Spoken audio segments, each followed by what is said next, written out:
हमारे देश में हर साल सैकड़ों फिल्म बनती है और फिल्मों की भीड़ में खो जाती है। लेकिन कुछ फिल्म ऐसी होती है जो इतिहास बनाती है।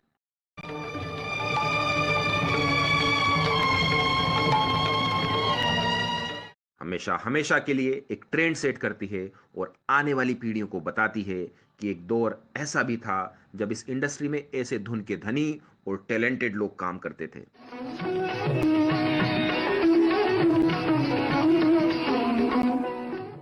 All time classic film guide भी एक ऐसी ही फिल्म थी जिसमें निर्देशक विजय आनंद, एक्टर देवानंद, संगीतकार एस डी बर्मन और गायक मोहम्मद रफी के काम की रेंज देखकर दुनिया भर के फिल्मकार हैरान रह गए थे। बैठे हैं दिल को लेकिन इस फिल्म के इस गाने में रफी साहब ने जिस महानता का परिचय दिया उससे न केवल देवानंद बल्कि फिल्म की पूरी यूनिट और खुद संगीतकार एस डी बर्मन भी रफी साहब की महानता के आगे नतमस्तक हो गए थे।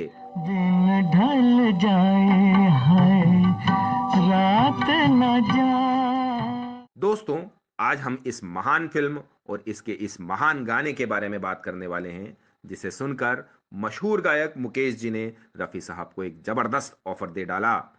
चलिए शुरू करते हैं गीत और संगीत का ये सुरीला सफर।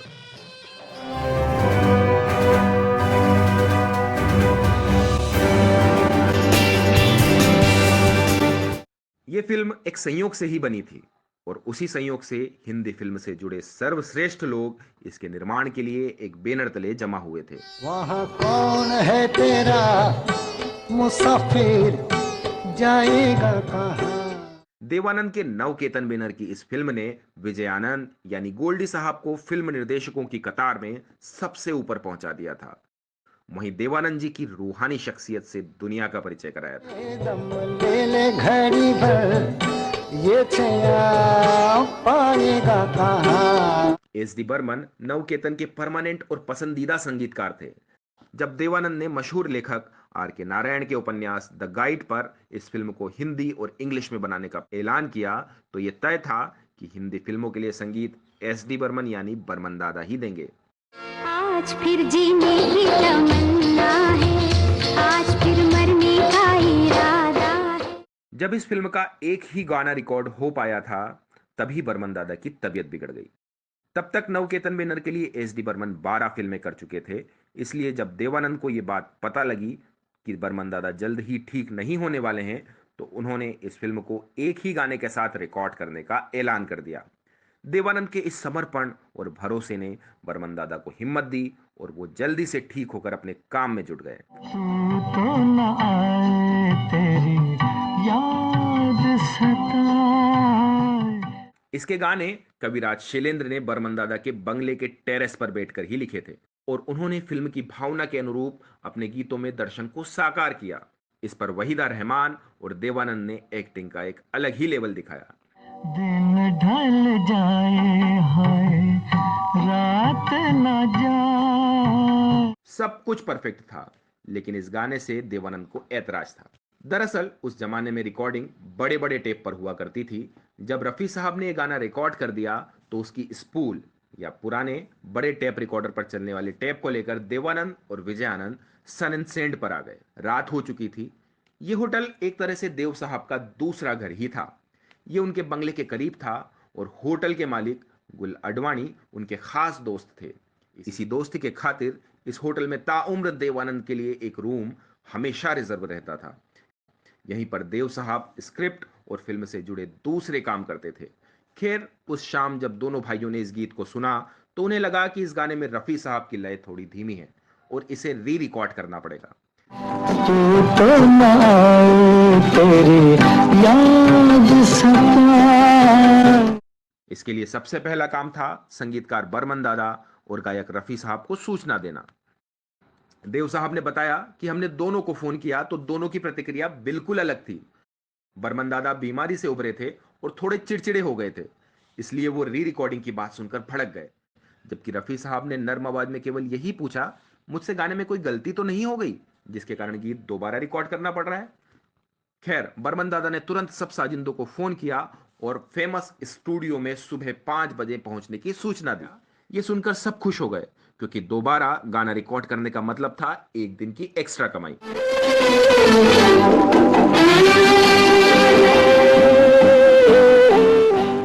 अगले दिन सुबह फेमस स्टूडियो में जोर शोर से रिकॉर्डिंग की तैयारियां शुरू होने लगी। हर कोई अपने काम में जुटा था। रिकॉर्डिंग में कई तरह की तैयारियां होती है, इसलिए किसी को फुर्सत नहीं थी। तभी रफी साहब वहां आए और एक तरफ बैठकर एच डी बर्मन से धुन में बदलाव की बात करने लगे और एक तरफ जाकर रिहर्सल करने लगे। तू तो ना आए, तेरी याद सता। उन्होंने पुरानी धुन को रिजेक्ट करने को लेकर कोई बात नहीं की। इन सब तैयारियों में शाम हो गई और फिर फाइनली शाम को यह गाना रिकॉर्ड हुआ। फिर से वो सावन अब क्यों ना आए। इस बार देवानंद के मन मुताबिक गाना रिकॉर्ड हुआ था, लिहाजा पैकअप की घोषणा हो गई। ऐसे में किसको कौन मनाए। इसके बाद मैनेजर ने सभी साजिंदों और रिकॉर्डिंग से जुड़े लोगों को उस दिन का मेहनताना देना शुरू किया। सब खुशी खुशी पैसे लेकर जा रहे थे। जब मैनेजर ने रफी साहब को भी रुपए का लिफाफा पकड़ाया तो उन्होंने कहा कि मैं ये लिफाफा नहीं ले सकता, क्योंकि इस गाने के लिए मुझे फीस पहले ही मिल चुकी है। ढल जाए हाय, रात न जाए। रफी साहब ऐसे ही थे। वो फिल्मों के ग्लैमर वर्ल्ड में एक सच्चे फकीर थे। वो गीत पसंद आने पर कभी फीस को लेकर बात नहीं करते थे और कई बार जिस संगीतकार की क्षमता उनकी फीस देने की नहीं होती, उसके लिए भी गाने गा देते थे ताकि उसका करियर संवर जाए। पास बैठो तबीयत बहल जाएगी। रफी साहब के इस स्वभाव को सुनाते हुए देवानंद ने कहा था कि रफी एक फरिश्ता इंसान था। इतना मासूम, सरल, निष्पाप और निस्वार्थ इंसान आपको कोई दूसरा नहीं मिलेगा। इसीलिए मुझे रफी की आवाज में परमात्मा की आवाज का एहसास होता है। तू तो ना आए, तेरी याद सताए। गाइड जब रिलीज हुई तो पूरा देश इसके गीत और संगीत में डूब गया।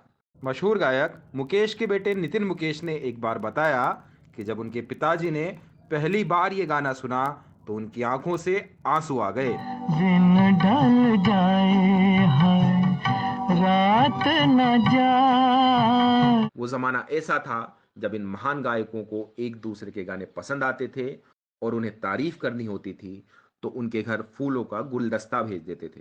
मुकेश जी ने भी रफी साहब के लिए फूल भेजे और उन्हें फोन करके कहा था, रफी मियाँ, क्या गाया है आपने ये गीत। ये गाना कोई और इस तरह नहीं गा सकता था। अपने कभी थे अब है पराए। तो रफी साहब ने उन्हें शुक्रिया कहा। मुकेश जी फिर बोले, मैं आपको 2 महीने के लिए यूरोप ट्रिप पर भेजना चाहता हूँ। इसका सारा खर्चा मैं उठाऊंगा, आप बस सफर की तैयारियां कीजिए। रफी साहब ने हैरानी से पूछा, भाई किस खुशी में मुझे यूरोप टूर करा रहे हो। तो मुकेश जी ने मुस्कुराते हुए कहा, इसलिए ताकि आप कुछ दिन मुंबई से बाहर रहें और हमें भी कुछ अच्छे गीत गाने को मिल जाएं। ये सुनकर दोनों हंसने लगे। दिन ढल जाए हाय, रात न जाए। दोस्तों, इस पेशकश में फिलहाल इतना ही। आप ऐसे ही मजेदार और दिल छू लेने वाले फिल्मी किस्सों को सुनने के लिए हमसे जुड़े रहें। आपका बहुत बहुत धन्यवाद दोस्तों।